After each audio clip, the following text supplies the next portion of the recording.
یہ ٹوٹتے بکھرتے گلیشیئرز کیا اختتام ہے کسی دیومالائی کہانی کا، یا پھر ان گلیشیئرز کی بوندوں سے شروع ہو رہی ہے ایک اور کہانی، عظیم دریائے سندھ کی کہانی؟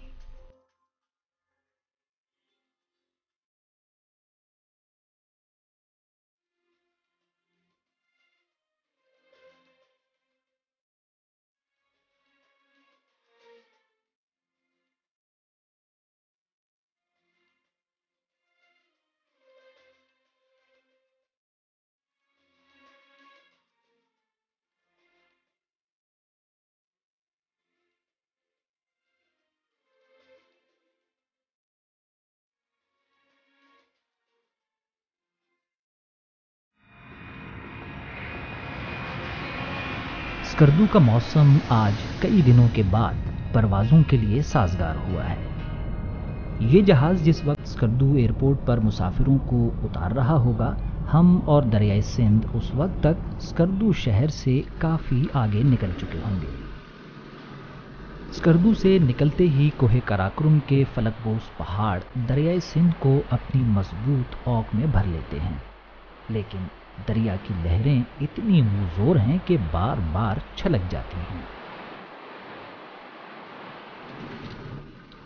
ان تنگ گھاٹیوں میں جہاں بھی کشادگی میسر آتی ہے، یہ پہاڑ دریائے سندھ کو اس کی مرضی سے بہنے کا موقع بھی ضرور دیتے ہیں۔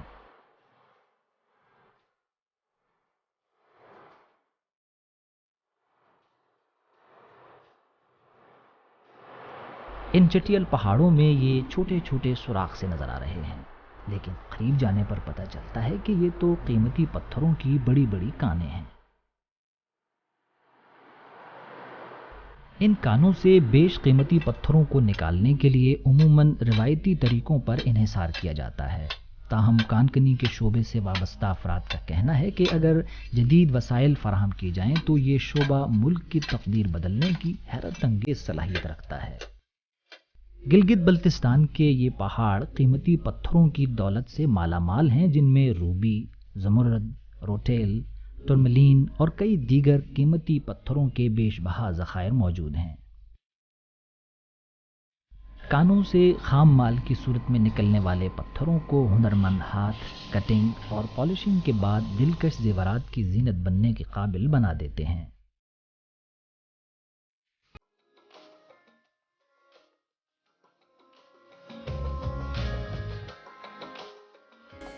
دیوہکل پہاڑوں کی بلندیوں اور دریائے سندھ کی گہرائیوں کے درمیان قیمتی پتھروں کی یہ تلاش زندگی اور موت کا ایک کھیل بھی ہے، جو دریا کی ان بہتی لہروں کی طرح جاری رہتا ہے۔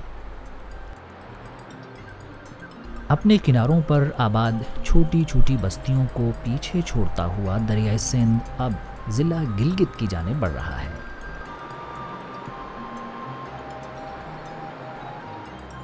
ضلع گلگت بلتستان کا صدر مقام ہے اور یہ وادی 5 اضلاع یعنی غزر، استور، دیامر، ہنزا نگر اور خود ضلع گلگت پر مشتمل ہے۔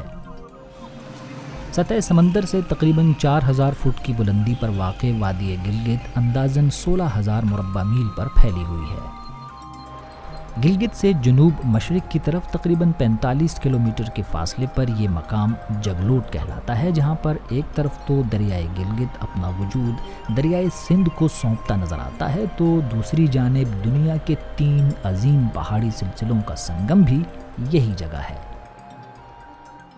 جگلوٹ کے مشرق میں ہمالیہ کا یہ ماؤنٹین سیریز دنیا کی سب سے بڑی ماؤنٹین رینج ہے، جس کی سب سے اونچی چوٹی ماؤنٹ ایورسٹ ہے۔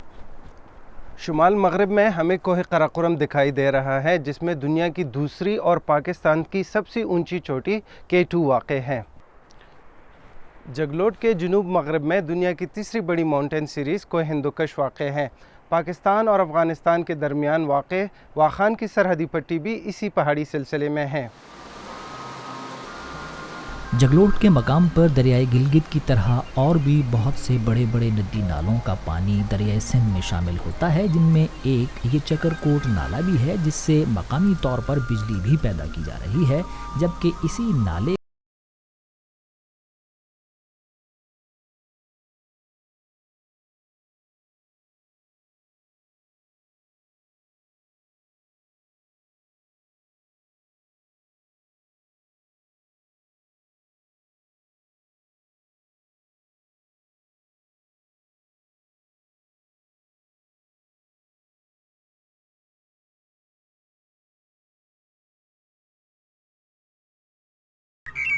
ایک اور روایت کے مطابق گری کا مطلب ہے پہاڑ اور گرت کا مطلب ہے گرا ہوا.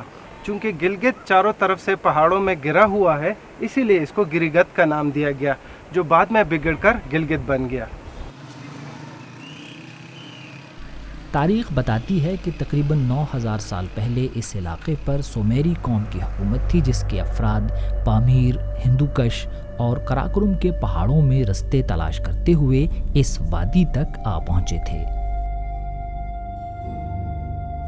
گلگت کی تاریخ جہاں راجوں مہاراجوں کی خانہ جنگیوں سے عبارت ہے وہیں تاریخ ہمیں یہ بھی بتاتی ہے کہ اس خطے کی آزادی کے لیے عوامی جد و جہد کا آغاز بھی اسی سرزمین سے ہوا تھا. 1 نومبر 1947 کو ہمارا علاقہ گلگت بلتستان آزاد ہوا ہے. تو آزادی کی جو پہلی گولی چلی ہے وہ ہمارے سائیں جگلوٹ سے چلی ہے. تو ہمارے لوگ حریت پسند اور آزادی پسند ہونے کی وجہ سے اور مہراجہ کشمیر کے ظلم و ستم سے تنگ آئے تھے. ان کے دل میں یہ جذبہ پیدا ہو گیا کہ اس علاقے کو خود ہی اپنا قوت بازو سے آزاد کیا جائے.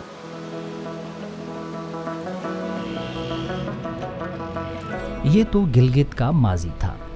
آج کا گلگت ایک اچھا خاصا تجارتی شہر بن چکا ہے. گلگت بلتستان کے تمام اضلاع اور پھر خنجراب پاس کے ذریعے چین تک تجارتی مال کی آمد و رفت کے لیے ضلع گلگت ایک سپلائی لائن کی حیثیت بھی رکھتا ہے جہاں جگلوٹ کے مقام پر مختلف اشیاء کے کئی گودام موجود ہیں. جگلوٹ سے جو ہے یہ نان ایریا کے درمیان میں واقع ہونے کی وجہ سے اور اس کی جو گزرگاہیں ہیں یہ ایک ایریا سامنے کی جو ایریا ہے وہ سکردو اور گانجے اس کو ٹچ کرتا ہے. دوسری طرف سے دیامر جو استور ہے وہ بھی ٹچ کرتا ہے. یوں گزر بھی اس کے سنگم سے گزر جاتا ہے.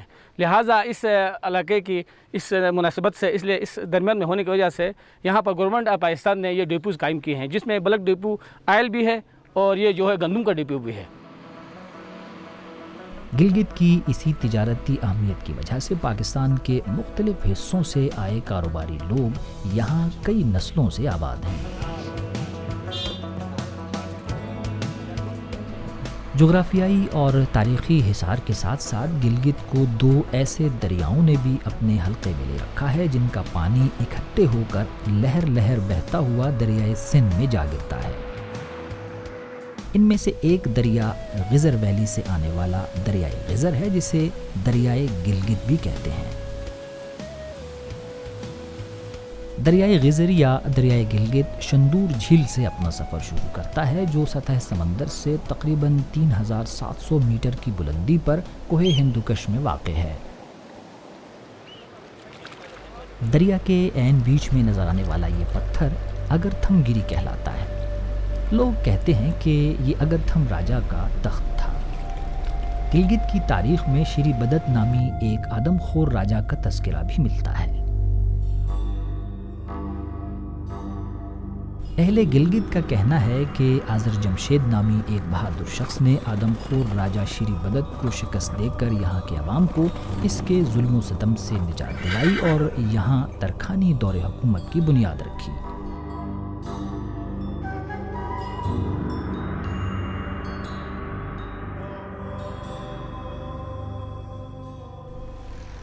دنیور سے دریائے گلگت تو دریائے سندھ کی راہ لے گا لیکن یہاں سے ایک رستہ قبل از تاریخ کی طرف بھی نکلتا ہے.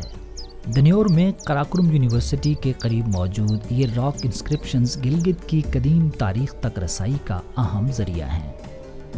کونو داس کے ان قدیم آثار سے ہمیں قبل از تاریخ کی اس زندگی کا سراغ بھی ملتا ہے جس میں جانوروں، مذہبی رسومات اور شکار کو معاشرتی زندگی میں ایک مرکزی حیثیت حاصل تھی.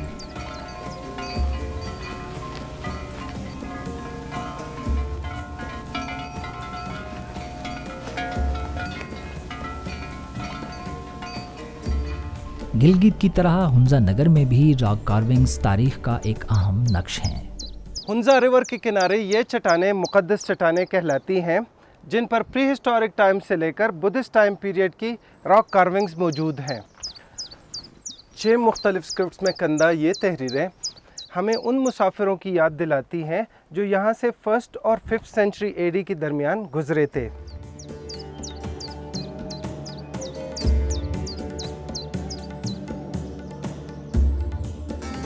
گلگت سے تقریباً 30 منٹ کی مسافت پر موجود یہ جگہ کارگا کہلاتی ہے، جہاں بدھ مت کے زمانہ عروج کی یہ قدیم یادگار بدھ مت کی تاریخ سے دلچسپی رکھنے والوں کے لیے انتہائی کشش کا باعث ہے۔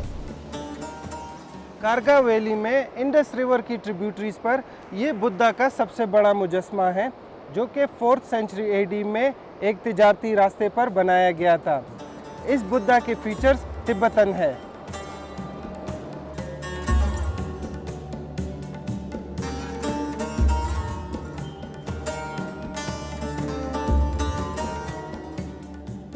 کنشک کشان ڈائنیسٹی کا سب سے عظیم الشان بادشاہ تھا، اور اس نے اپنے دور حکومت میں بدھزم کی ترویج میں مرکزی کردار ادا کیا تھا اور ہزاروں کی تعداد میں اسٹوپا تعمیر کیے تھے۔ آرکیالوجسٹ کے مطابق ہنزل کا یہ اسٹوپا جو غزر ویلی میں واقع ہے 4 صدی عیسوی سے تعلق رکھتا ہے۔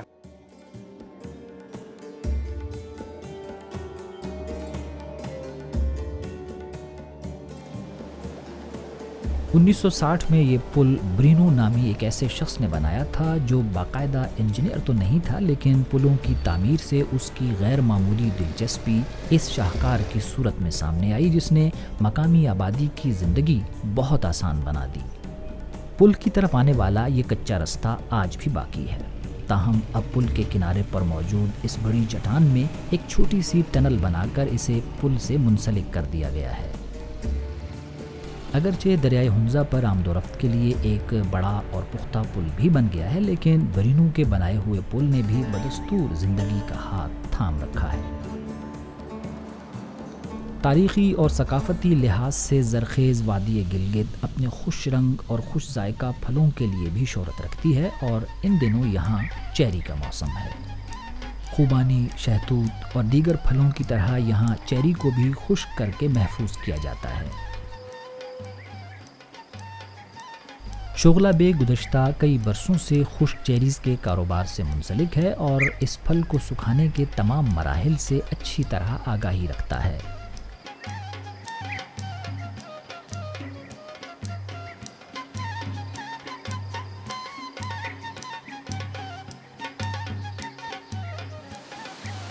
پھلوں کے علاوہ گلیشیئرز کے پانی نے یہاں کاشتکاری کو بھی پھلنے پھولنے کا خوب موقع دیا ہے۔ گلگت بلتستان کی اہم فصلوں میں آلو اور مٹر شامل ہیں۔ کھیتوں میں مردوں کے شانہ بشانہ خواتین بھی کام کرتی دکھائی دیں گی، اور ایسے مناظر آپ کو گلگت بلتستان میں جا بجا نظر آتے ہیں، جس سے اندازہ ہوتا ہے کہ بلتستان کی خواتین محنت کش ہیں۔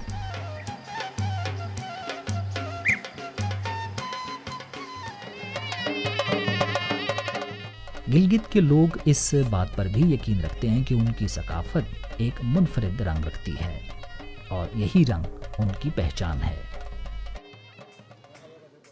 اگرچہ بلتستان کی طرح گلگت کی ثقافت میں بھی پولو کو مرکزی حیثیت حاصل ہے، لیکن یہاں دیگر کھیلوں میں بھی جیت کی وہی لگن دکھائی دیتی ہے، اور فتح کے والہانہ اظہار کا وہی روایتی انداز بھی۔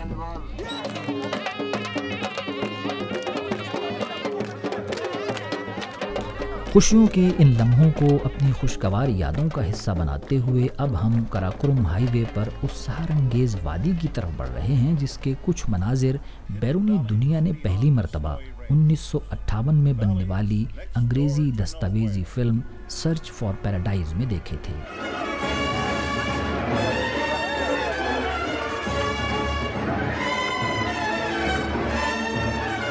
These Hunzakut Nijinsky's, some of them, are the chief men of the villages. A sword dance that recalls the time when the people here were wild raiders and looters. Come and search for paradise. راکا پوشی کے دامن میں یہ ہے دلکش، دلربا اور دل فریب وادی ہنزا نگر۔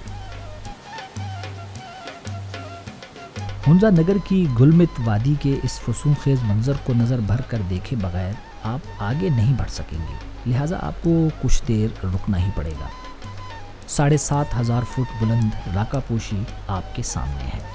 سورج کی کرنیں راکا پوشی کی چوٹی پر پڑتی ہیں تو یہ کسی ہیرے کی طرح چمکنے لگتی ہے۔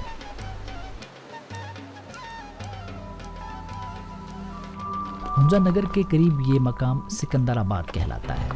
یہی وہ جگہ ہے جہاں آج سے تقریباً 35 سے 58 ملین سال پہلے پہاڑوں کی ٹیکٹونک موومنٹ کی وجہ سے ایک بڑی ارضیاتی تبدیلی رونما ہوئی تھی. ڈسٹرکٹ ہنزا نگر میں سکندر آباد وہ مقام ہے جہاں پر آج سے تقریباً 5 کروڑ 50 لاکھ سال پہلے انڈین اور یوریشین کانٹیننٹل پلیٹس آپس میں ٹکرائی تھی، جس کے نتیجے میں قراقرم کے یہ پہاڑ وجود میں آئے تھے. اسی فورس کی وجہ سے یہ پہاڑ مسلسل بلند ہو رہے ہیں.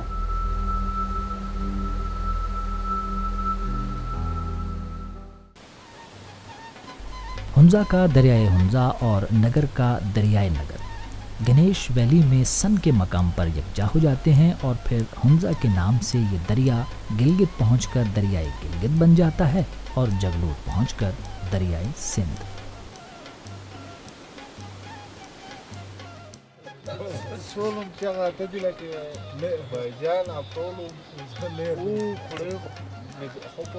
جس طرح وادی گلگت اور بلتستان میں بہنے والے ندی نالے اور دریا اپنے نام بدلتے جاتے ہیں، بالکل ویسے ہی یہاں زبانوں کے لہجے اور نام بھی بدلتے ہیں. جیسے بلتستان میں بلتی، گلگت میں شینا اور اب ہنزا میں بروشسکی.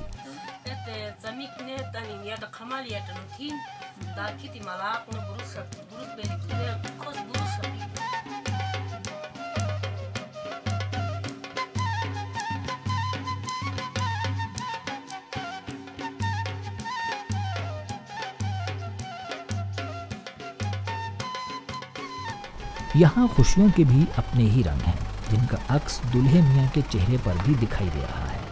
یہاں دلہے کو راجا کہا جاتا ہے. واقعی یہ کسی ریاست کے راجا ہی تو لگ رہے ہیں.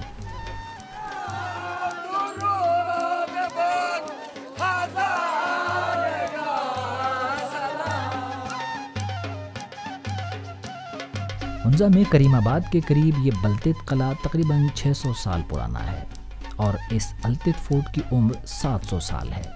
لیکن ہنزا کے جس گاؤں میں اب ہم آپ کو لے کر جا رہے ہیں وہ 1000 سال پرانا ہے اور اس کا نام ہے گنیش. گنیش گاؤں کی منفرد تاریخی اہمیت کو تسلیم کرتے ہوئے اسے UNESCO award for cultural heritage سے بھی نوازا گیا ہے، جسے گاؤں والے اپنے لیے بڑے اعزاز کی بات سمجھتے ہیں اور اس کی تاریخ کے ساتھ ساتھ ایک جذباتی وابستگی قائم رکھے ہوئے ہیں. گنیش کا اصل مفہوم ہے گنینش مینز ہے جنکشن. یہ چائنا سے جو یہاں تاجر آتے تھے، نگر سے آتے تھے، ادھر ارد گرد سے آتے تھے، یہ اس کی طرح تھا، جنکشن تھا. تو یہاں سے پرانے سلک روٹ کے حیثیت سے یہاں سے گزرتے تھے، تو اسی کا نام گنیش کہا گیا ہے.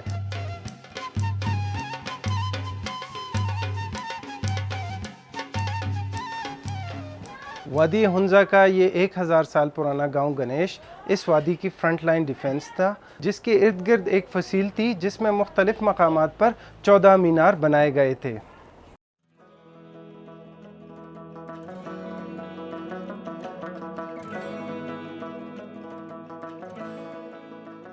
ہنزا کا یہ مقام عطاباد کہلاتا ہے، جہاں 2009 میں ایک پہاڑی تودا گرنے سے ایک بہت بڑی قدرتی جھیل بنی تھی جو اب عطاباد جھیل کہلاتی ہے.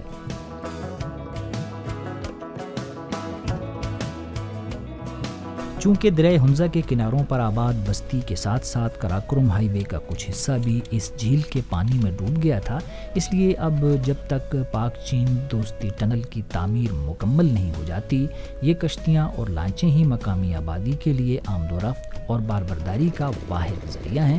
اور ان سیاحوں کے لیے بھی جو شمالی علاقہ جات کی سیر کے لیے آتے ہیں تو انہیں اندازہ ہوتا ہے کہ یہ سرزمین سیاحت کے لیے کتنی موزوں اور محفوظ ہے.